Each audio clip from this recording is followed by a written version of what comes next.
right, so, a while ago, I finished, volume 3, like, the majority of it, and then, like, last night, I read the last, like, what, 20-ish pages? I'm not sure why I put this down for so long, and I went back to where I had recorded all my notes, and I realized they were gone, and I'm like, what happened to them? I do not know.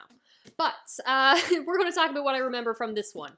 Overall, my thoughts are kind of mild for this one. This volume, how do I phrase this? It's not that I disliked it, but the characters are feeling very stereotypical at this point. I think that's intentional, though. So the majority of the characters are so full of themselves, they cannot comprehend that there is a possibility that they are wrong, and they're pushing away any and all other viewpoints or evidence that could contradict what they already believe.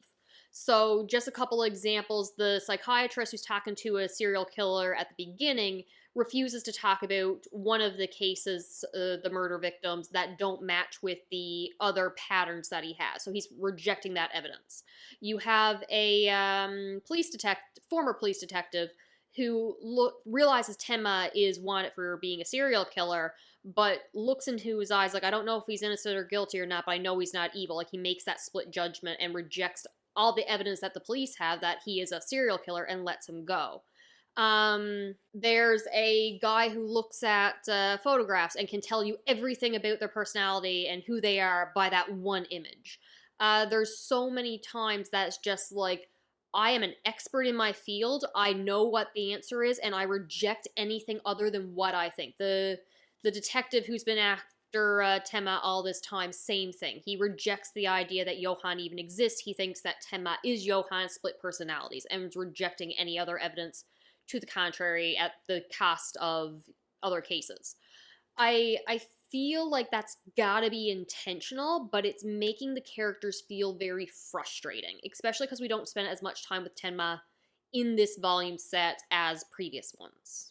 There is definitely also a theme going on about bad people, or people doing terrible things, but that not necessarily making them bad people.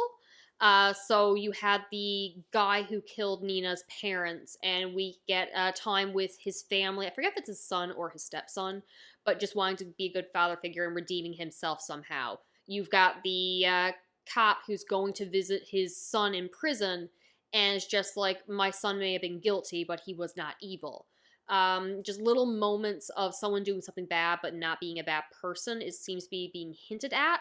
And my other complaint for the series so far that may be changing soon is we get so many times of someone building up Johan as this mastermind. We hear about a kid at 15, 14, 16, I don't know, some kid in the underground circuit making a bank and then getting like dirty money clean and then letting it all fall apart to see how people responded. We have him convincing serial killers to commit a murder for him. We got lots of manipulation and blackmail, but we aren't shown how he's doing it, how he learns the information that he has to blackmail someone, how he's so charismatic that he gets you on his side to make you do what he wants. We haven't experienced that yet. It's all just been told to us. And I've never been a fan of telling rather than showing. I want to see how these characters do the things they're doing. But in the last chapter, it looks like we are going to get some time with Johan and hopefully see his personality and how he's being manipulated. So I'm not overall negative with this set. I feel like it's intentional, but I don't like stereotypical characters. And maybe they're not stereotypical. Maybe they're just like pig-headed and full of themselves and, like I said, refuse to accept any viewpoints other than what they already believe. They don't want any explanations other than what they view as right. So who knows? So a little bit more detail based on what I remember, and I did flick through this volume set before filming this, but I wish I still have my notes. We have the psychiatrist who's talking to a serial killer, and this man looks exactly like the serial killer from, what was it, Mindhunters? Either way, Ed Kemper.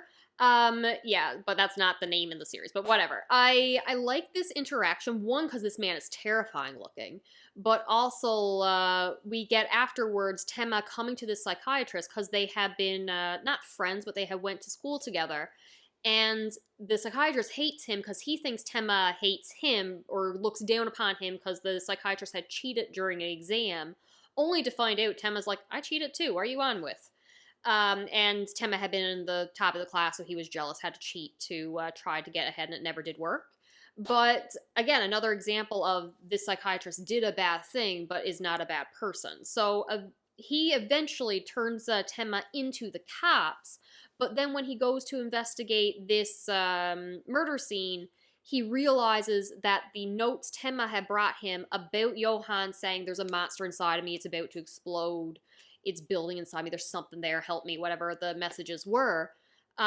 He goes to there and finds the photographs all with the faces taken out of it, replaced with the serial killer's face to trigger him into killing the old woman. So that was manipulation by Johann. He finds some other letters suggesting that, this Johann person that Temma's after might actually exist. So having faith in Temma, he helps Temma escape from the police setup that he already had put him up into. So again, we're not going to like him because he sold out Temma, but then he helps Temma, so helps him get away. Not a bad person anymore, sort of. It's a little bit complicated. Then I think we have the hitchhiking scene, and this is my favorite part of the novel. It's just Tenma and Dieter, they're hitchhiking, they're going through, they're picked up by this nice couple who are on their way to visit their son, and the old man is a former police detective who stops into a police station, confirms Tenma's identity, but lets him go anyway, because he looks into his eyes and is like, you're not evil. Go on with you. And then they get to a prison, and it's just like, our son has killed somebody. He is guilty, but he is not evil, and we still love him. So the world is not black and white, yada yada. I'm just like, this is an interesting moment. It is a quiet moment, just like them in a car on their way to a prison, and I really, really, really like it.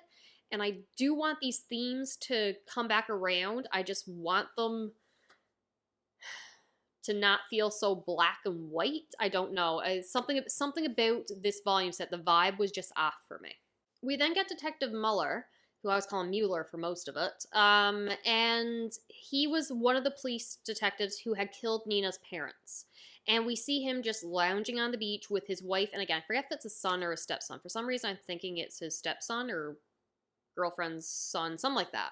And he just wants to have a closer relationship with them. He promises to take them fishing. It is genuinely really cute how much he cares for this kid and his wife and just wants to live a happy, luxurious, relaxing life because he's used the money that Johann had paid him to kill Nina's parents to fund this lifestyle. He's got bodyguards and he's trying to get information on Johann or the man who hired him for that hit because he was also blackmailing him. And I'm like, I hate this man. You killed Nina's parents. What the actual hell? Nina shows up, dead body on the ground, but he's just like, well, you did this? And Nina's like, no, your bodyguard did. You're coming with me, though. Holds him at gunpoint, makes this man terrified, thinking she's going to shoot him. I'm all for her shooting him, but he begs for his life. He says it's not his fault that he had to kill her parents because someone was blackmailing him and for selling drugs, and he would have went to jail otherwise. It's like, I'm sorry, you're telling the daughter of the people you killed that it's not your fault you had to kill them because of the consequences of your own actions. You were being blackmailed for doing something illegal, so you had to kill them. That is not a good explanation. It isn't really until he starts bringing up his son and his family and the humanity and wanting to live and not being evil is once again re-emphasized that Nina lets him go, and she just kind of lets go of her hatred towards him mostly, but probably still rightfully pissed. I would have shot this man. They go back to the house because he thinks his family is being held hostage, only for the bodyguard, who is revealed to be evil, to explain they're going after Nina, has her kidnapped. He goes to just forget about it and abandon Nina, only to grow a spine and a heart and save her, shooting the people who had kidnapped her and getting away, but bleeding out on his car, regretting the fact that he can't take his son fishing now. And Yeah, on the one hand, very sweet, you had your redemption arc, but I still hate you, so I don't care if you bleed out in her car. I'll feel bad that Nina has to watch you die. All right, then you have the BKA agent, and this is a good section for him. I wish we seen him being a little bit more competent, but for the most part, he is just unhinged, narrow-minded, wanting to take down Tenma. Like, this is the Moby Dick's white whale of his pursuit. He's committed to getting this man. So when he finds crime scenes that are more or less could make Tema think it was Johann, he's using it as bait to draw him out. So goes to the next door neighbor and is being like, hey, if a Japanese man comes asking questions, he's going to be asking questions of this. This is what he looks like. Here's a photo of him. I need you to call me. He's the one we're after. And she's like, okay, yeah, I'll tell you. So sure enough, Tema shows up asking questions, and she calls the BKA agent, Lunge. I don't care for his name. But just like how the detective had earlier, Tema goes into the house, walks the crime scene, and immediately realizes this was not Johann's doing, only for BKA agent to come through the door and being like, I have you now, with zero plan. I don't know what his plan was. He just thought he could ambush Tema and hold him at gunpoint and arrest him on his own, I guess. Because once again, this is his pursuit. He doesn't want to bring anyone in. He doesn't trust anyone to do the job that he can do. He's not having faith in colleagues. He's not setting up plans. He's not thinking things through. He's not thinking logically and just going, I will get you. And narrow-minded focus, not considering the possibility of failure. That's probably more what's going on for why he showed up by himself. But the nephew of the two murder victims show up because the agent had already figured out that this was not Johann or Tenma, and it was actually the nephew who was setting up as a copycat crime. And what I love is once this man confesses to everything, because he thought the agent was setting him up into a trap because, well, he basically came right and said, I know you did it. And reverse psychiatried him into confessing, even though that's not what he was trying to do. The BK agent does not care about this confession. He shoots him in the leg so he can't run away. He's like, I don't care about you. You are not who I was after. I don't care about justice for these people that you murdered. I care about getting Tenma. And that is interesting. I like seeing this man just unravel and be unhinged and narrow-mindedly focused on getting Tenma. I just hate that everybody that we are experiencing outside of Tenma is so narrow-minded that they can't comprehend being wrong, and that's just kind of frustrating when all the characters are feeling like this to me. They all have one narrow-minded goal or are so confident in their abilities that it's like, this is the answer. I've magically pulled it from thin air and I'm going to be right. But anywho, Tenma makes a run for it because nephew bought him time for Tenma to get out a window. Typewriter finger agent BKA guy runs after him, only for him to be shot, injured, and is bleeding out.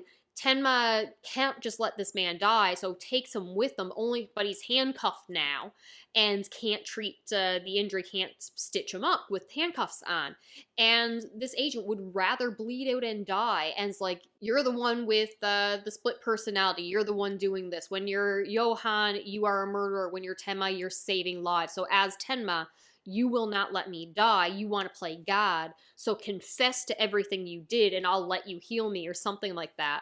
And I thought this would be the moment when he got convinced that, oh wait, Tenma isn't actually Johann. They are not the same person, because Tenma starts explaining it. I need proper quotes for this one. All right, so Detective Buddy's just like, I don't make mistakes. I never make mistakes. There's no emotion at the crime scenes. Emotions fade away when you deal with people's life and death every single day. And Tenma responds with, every time I perform surgery, I'm always anxious.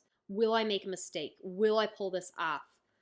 Will there be some unexpected outcome? I am always terrified holding someone's life in my hands. So that doesn't match with the cold, no emotion feeling at the crime scenes that Johann has. I thought that would be the moment that the detective buddy is just like, all right, maybe maybe he's telling the truth. Maybe there is something else here. Maybe I should look at any other evidence to suggest a different killer rather than Tenma.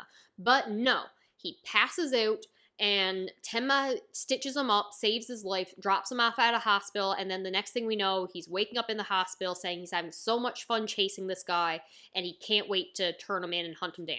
I'm like, sir, I need you to comprehend the possibility that there might be someone else that killed a bunch of people. It's not this one. Like, what evidence do we have? What evidence do we have that's Tenma other than Tenma is on the run?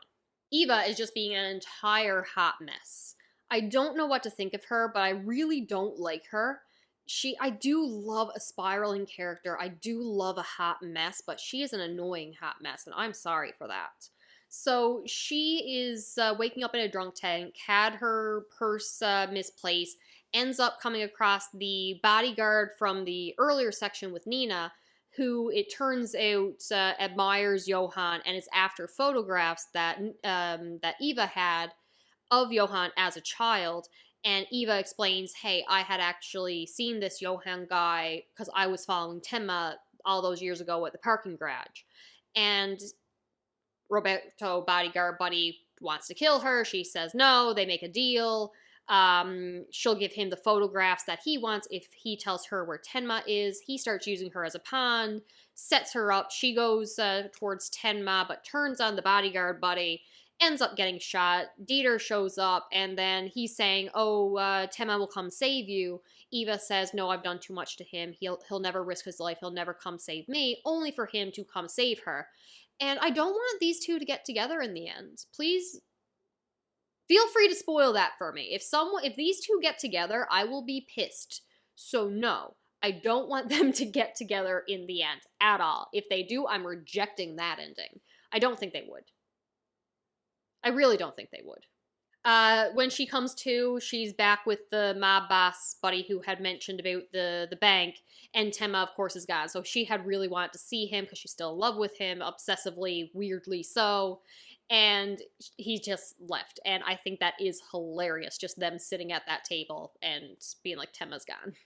Now, this is when things start to get interesting again, because you have this kid who is reading to this elderly person. I don't know why he can't see very well. Is it cataracts? Is it macular degeneration? I don't know what he has, but he can't see very well, so he can't read. I'm going with just regular cataracts, but he's rich. He should afford cataract surgery, so therefore I'm leaning towards it must be macular degeneration or something.